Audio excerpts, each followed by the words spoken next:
Abra sua Bíblia, por favor, em Mateus, no capítulo 5. Nós vamos ler o versículo de número 3.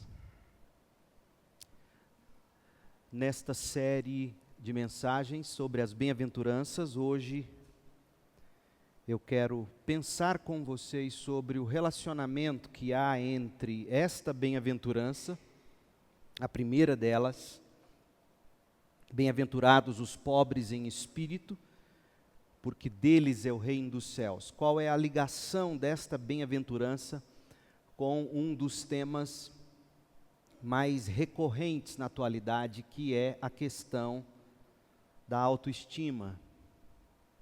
Afinal de contas, quando você olha para este versículo e ouve Jesus dizendo, felizes são os pobres em espírito, a primeira coisa que provavelmente vem à mente daqueles que se preocupam com a questão da autoestima é que Jesus estaria aqui, digamos, derrubando a autoestima das pessoas. Não é verdade? Felizes os pobres em espírito. O que é um pobre em espírito, a princípio, senão aquele com baixa autoestima, digamos assim, para usar a linguagem contemporânea, não é? Então, eu pretendo nesta e na próxima ou próximas mensagens tratar desta questão, o problema da autoestima. Mas hoje eu quero pontuar com vocês, preparando o terreno para esta reflexão, eu quero pontuar com vocês uma questão importante. E, portanto, eu daria o seguinte título à mensagem de hoje: o cristianismo é uma muleta.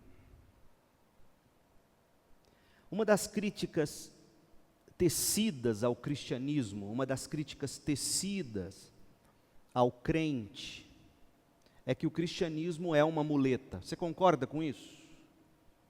O cristianismo é uma muleta. Verdadeiro ou falso? Pense bem antes de responder. Eu mesmo, esse que vos fala, antes de ser alcançado pela graça irresistível de Deus, que me atraiu com arrependimento, com fé em Cristo Jesus, eu mesmo, antes de minha conversão, eu me gabava dizendo que ser crente é para os fracos. Eu dizia que eu não precisava de muleta. Portanto, eu não precisava, ou não desejava, ou não tinha necessidade de ser crente. Ser crente é para os fracos. Não é assim que muitos dizem? Talvez você tenha pensado assim em algum momento da sua vida. O cristianismo é uma muleta? Permanece a pergunta. E eu quero te dizer, sem nenhum tipo de constrangimento, o cristianismo é sim uma muleta. Ponto final. Mas, para eu tentar te mostrar isso, eu preciso começar fazendo outra pergunta. Que mal há em dizer que o cristianismo é uma muleta? Por que que o pensamento de que o cristianismo é uma muleta, esse pensamento utilizado por tantos, por que que isso seria uma crítica, segundo eles, ao cristianismo, à fé, ao crente? Afinal de contas, gente, que mal há numa muleta? Já parou para pensar sobre isso? As pessoas geralmente não olham para uma muleta e dizem, eca, isso é ruim, é uma muleta. Não é verdade? A gente não costuma olhar para uma muleta e dizer assim, ah não, isso é muito ruim, você não precisa disso. Não é verdade? Só se você for um insano para dizer isso a alguém que precisa e que, portanto, utiliza-se de muleta. Pelo contrário, o que a gente diz é, quando você vê alguém com muleta, que bom que você consegue andar. Esse é o sentimento. A gente nem fala da muleta, porque a muleta é uma necessidade mais do que bem-vinda. àqueles que de outra forma não conseguiriam andar ou nem sequer pisar os pés no chão, não é mesmo? Graças à muleta, a pessoa agora consegue pisar no chão, a pessoa consegue caminhar, a pessoa consegue ir e vir. Então, uma muleta, ela não é vista como ruim para aqueles que precisam de muleta. Se é assim, e inclusive os que criticam ao cristianismo, dizendo que cristianismo é muleta para os fracos, se inclusive eles, quando encontram alguém que se utiliza de uma muleta e que graças a Deus por isso consegue andar, se nem eles criticam a muleta nesse sentido, por que a muleta se torna algo ruim quando ela é atrelada ao cristianismo? Veja bem. Porque pense comigo, gente, para ser coerente com a imagem utilizada por eles mesmos, a resposta que os críticos deveriam dar a esta nossa pergunta, qual é o problema de o cristianismo ser uma muleta? A resposta que eles teriam que dar para ser coerente seria a seguinte: se o cristianismo é uma muleta, então o cristianismo só serve para os mancos, para os amputados, para os incapacitados, para os inválidos, ou, para utilizar a terminologia da nossa era, a era da inclusão, o cristianismo é para os portadores de necessidades especiais. As pessoas, elas não gostam de se ver com necessidades especiais. Então se torna ofensivo dizer para alguém que ele ou ela precisa de muleta, precisa do cristianismo, precisa da muleta do cristianismo. E o cristianismo, gente, ele não é só uma muleta, ele é muito mais do que isso. Eu quero que você se recorde de um texto de Jesus. Abra sua Bíblia em Marcos, no capítulo 2, no verso 17. Jesus vai dizer para nós, para quem de fato é o cristianismo. E esta resposta de Jesus nos diz não apenas que o cristianismo é sim para pessoas com dificuldades, limitadas, com necessidades especiais, mancas, amputadas. Olha o que Jesus diz. Marcos 2,17. As pessoas saudáveis não precisam de médico, mas sim os doentes. Eu não vim para chamar os justos, mas sim os pecadores. Percebeu o que Jesus disse? Jesus está dizendo precisamente aquilo que os críticos não querem admitir. Jesus está dizendo: o cristianismo é para mancos, doentes, pecadores. Em outras palavras, os únicos que realmente vão a Jesus para obter o que Jesus tem a lhes oferecer, ou seja, perdão, salvação, restauração, os únicos que de fato vão a Jesus são aqueles doentes que se reconhecem doentes, porque tem gente doente que nega que está doente, não é mesmo? Esse é o pior tipo de doente, é quem não admite que precisa de oração, de remédio, de cuidado, de cura. E Jesus está dizendo que só irão a Ele aqueles que se reconhecem mancos, aleijados, necessitados de cura espiritual, de restauração moral. Estes são os que precisam de Jesus.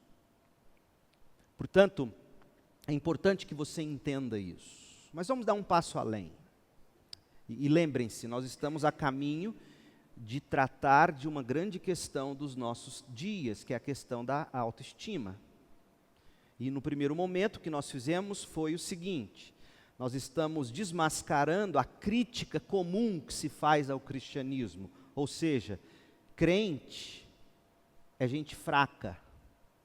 Cristianismo, fé, ser crente é para quem precisa de muleta. E nós estamos, em primeiro lugar, admitindo, é verdade.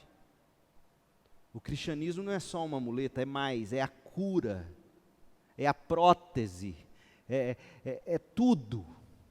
Alguém disse, brincando, que o cristianismo é a unidade de tratamento intensiva, é a UTI que te restaura e que te mantém vivo. Então não há nenhuma vergonha em se dizer que o cristianismo é sim uma muleta.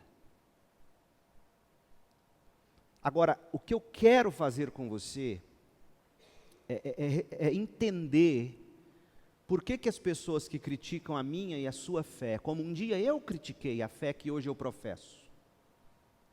Critiquei tanto, critiquei pastor, hoje sou um pastor. Mas o que eu quero que você entenda comigo é o seguinte: o que faz alguém criticar o cristianismo dizendo que o cristianismo é uma muleta? E de novo, crente, não tenha vergonha de dizer, sim, eu preciso da muleta da graça de Deus em Jesus Cristo. Do contrário, eu manco e morro, e caio, e não prossigo, e não chego ao céu. Tá, então vamos lá. O que está na mente de quem critica o cristianismo dessa maneira? Todo mundo crê em alguma coisa. Ninguém vive sem crer. E não somente isto, aquilo no que cremos tem o poder de moldar a nossa vida. Aquilo no que cremos, aquilo no que acreditamos, vai dando forma ao que pensamos, ao que dizemos, como nós agimos. Ninguém age contrário àquilo que acredita. Até os ateus, até quem diz não acreditar em Deus, até os agnósticos, até aqueles que dizem, não faz diferença para mim se Deus existe ou não existe. Porque até mesmo o ateu, até mesmo o agnóstico, eles creem, eles acreditam fortemente que você não deve crer de forma assim tão convicta no que quer que seja. Então, mesmo quem nega Deus, crê que a gente não pode crer ou não deve crer. Percebe? E é por isso que é difícil, e é tão difícil para o ateu ou para o agnóstico ele ser consistente, porque quando ele nega a fé em Deus, ele crê veementemente que não tem como se crer em Deus. Veja, ninguém vive sem crer, todos nós cremos, todos nós temos um credo, e por este credo nós vivemos, quer você e eu consigamos explicar o nosso credo ou não, não importa se você sabe ou não articular aquilo que você crê, não interessa se você sabe verbalizar, mas você crê. É aquela pessoa teimosa com quem você conversa e você fala assim, olha, fulano é cabeça dura, não muda, não é assim? O que você está querendo dizer? Ele só faz aquilo que ele acredita. Não adianta você dizer que você não vai dissuadi-lo, você não vai mudá-lo de ideia. Não é isso? E o que está por detrás disso? O que está por detrás disso é isso. A pessoa, ela faz, ela fala aquilo que ela acredita. E não adianta ninguém dizer. Ela é teimosa no que ela crê. Pois bem, qual é o credo?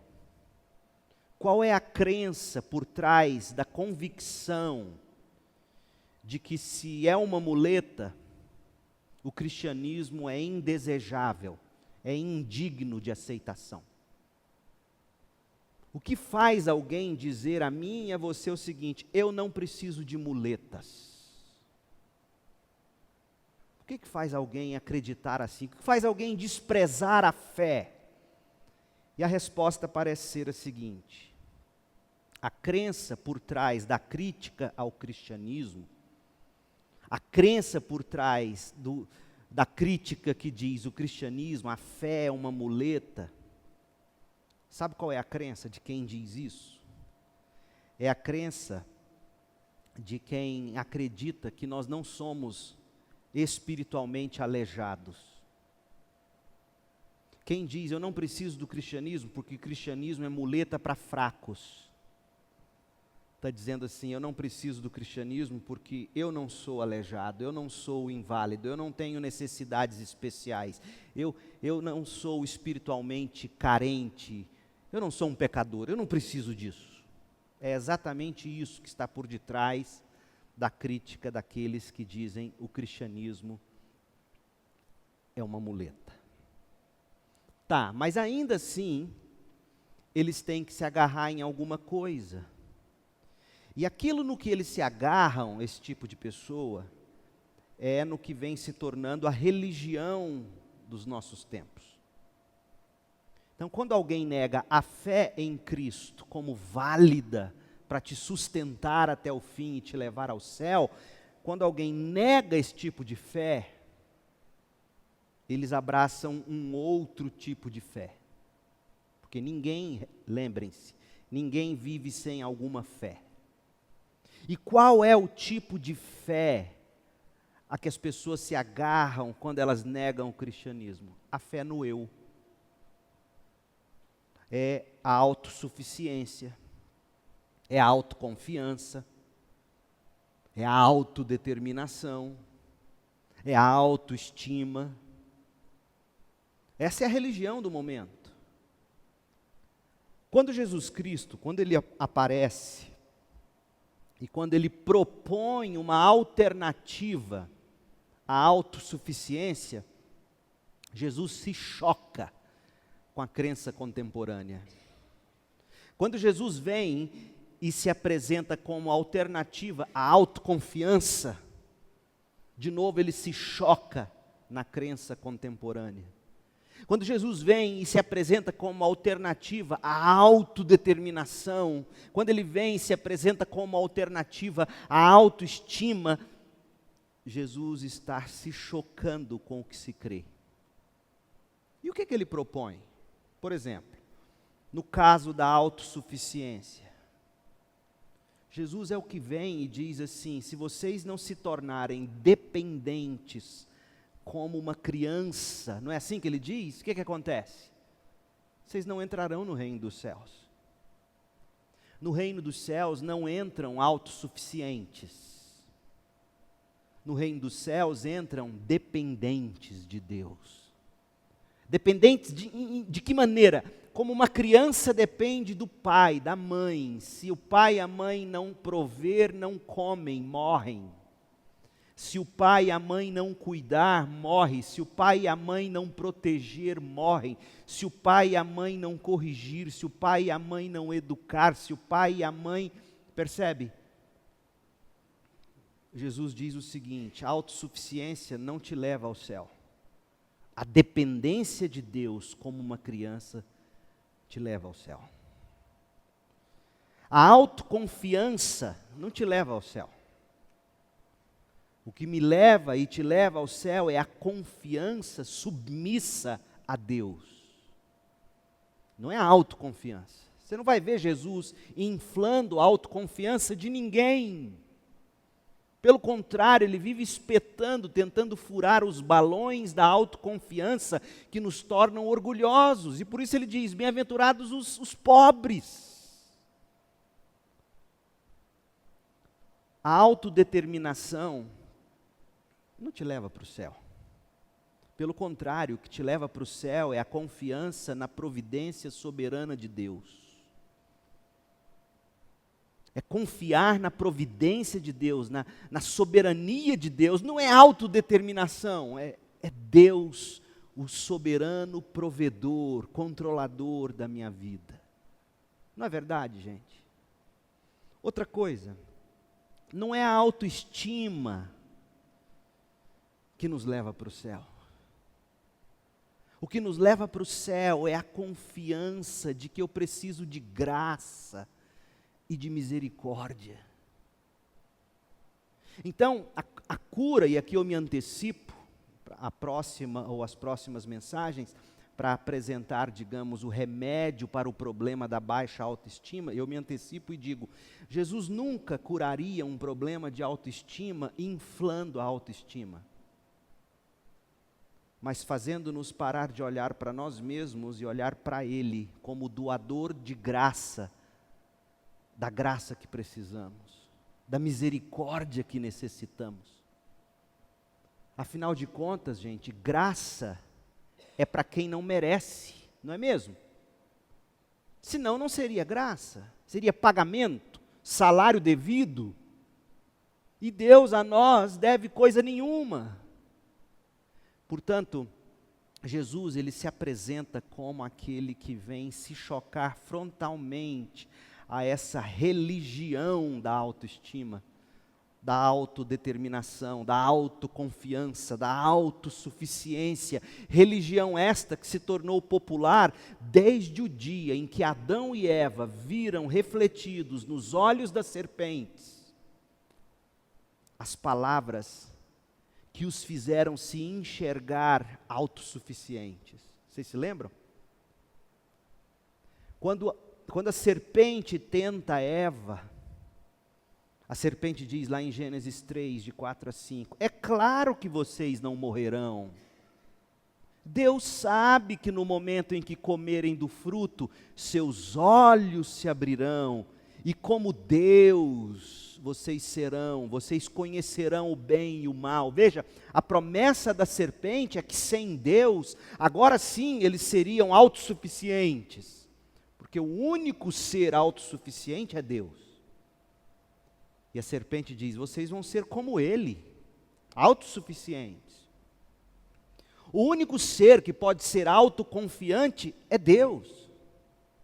O ser humano confia no seu Criador, não em si mesmo.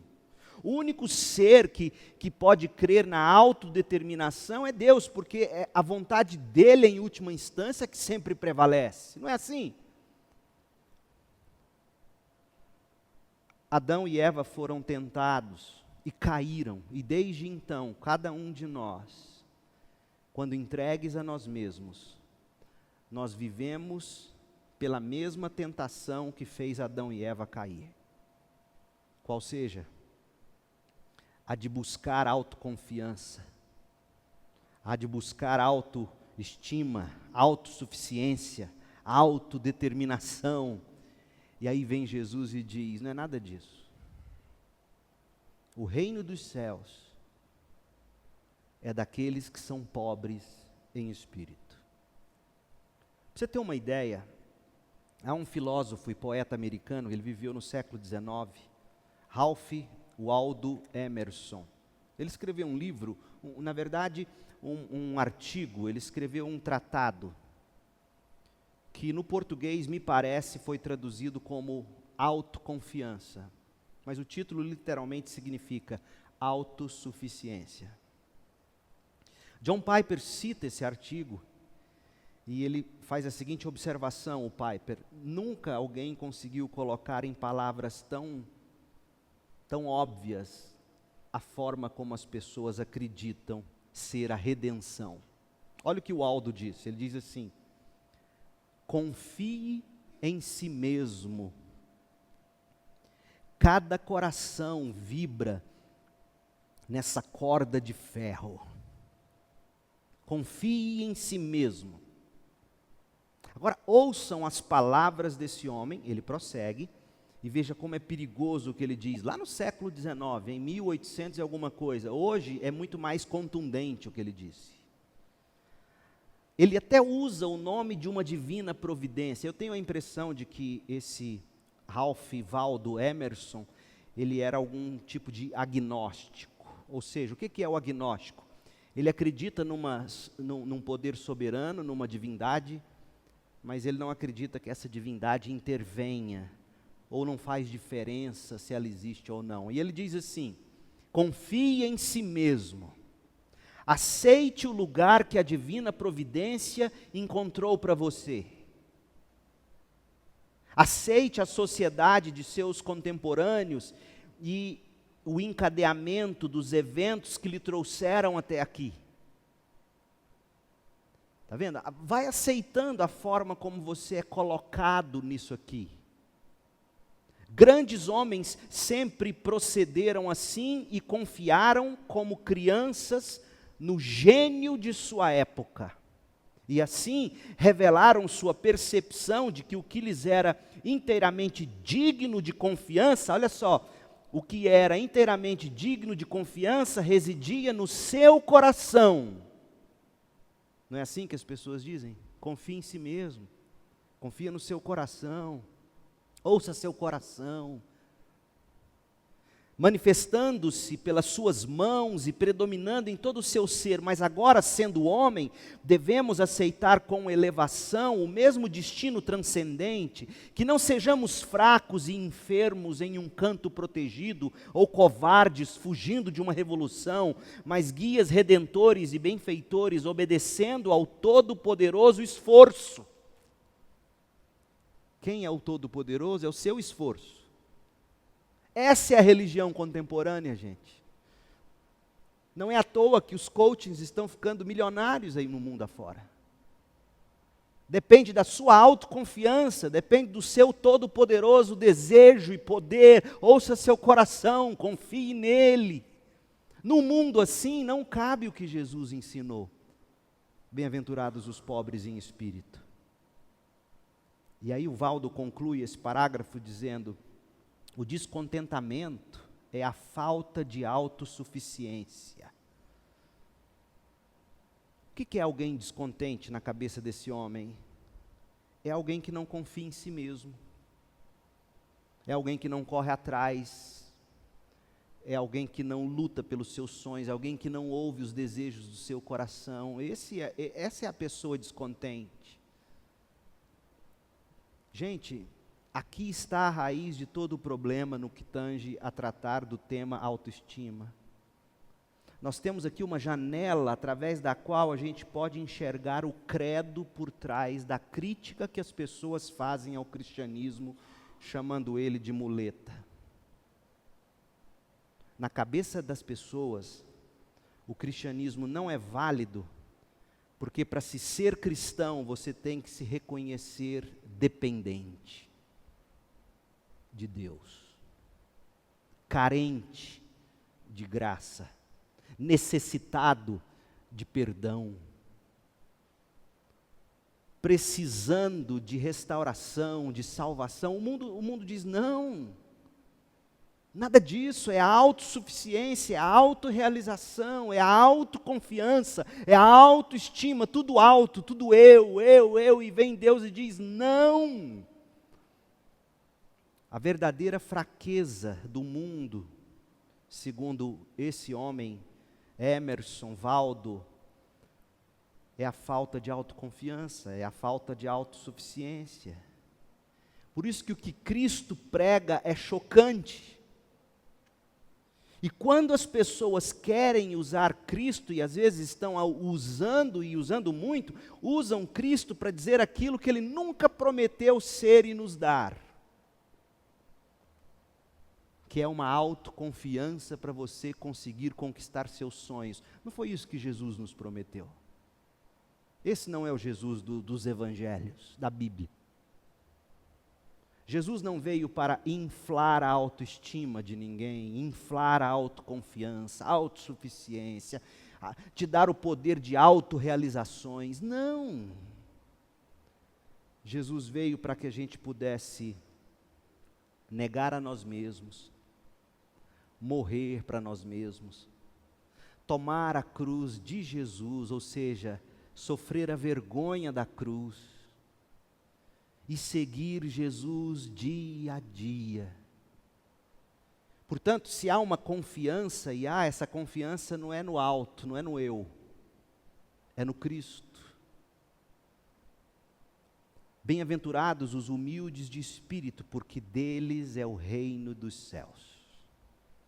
No nosso próximo encontro, eu quero olhar para 3 ou 4 exemplos no Antigo Testamento de homens de Deus que foram humildes de espírito. E no final, eu quero apresentar para você, talvez na segunda mensagem a partir da próxima, qual seria a cura bíblica para o problema da autoestima. Qual seria a solução bíblica para aquelas pessoas que de alguma forma sofrem com autoestima? E eu espero que você veja que é totalmente o oposto daquilo que tem nos sido ensinado, inclusive entre crentes. A Bíblia é suficiente para tratar dessas questões. E é isso que eu espero. Hoje, eu quero que você saia daqui com estas palavras de Jesus: bem-aventurados os humildes não os autossuficientes. Bem-aventurados os humildes e não os autoconfiantes. Bem-aventurados os humildes e não aqueles que se autorrealizam. Bem-aventurados os humildes e não aqueles que vivem pela sua autoestima, ou da sua autoestima, ou para a sua autoestima. Bem-aventurados os humildes de espírito. Sabe por quê? Porque é somente destes o reino dos céus, de mais ninguém. Portanto, no próximo encontro, alguns exemplos de homens e mulheres humildes de espírito, e por fim, Deus permitindo, qual seria o remédio, qual seria o antídoto para a baixa autoestima. Vamos orar, feche os seus olhos. Pai, em nome de Jesus, como nós temos vivido dias confusos, o nosso próprio coração nos engana.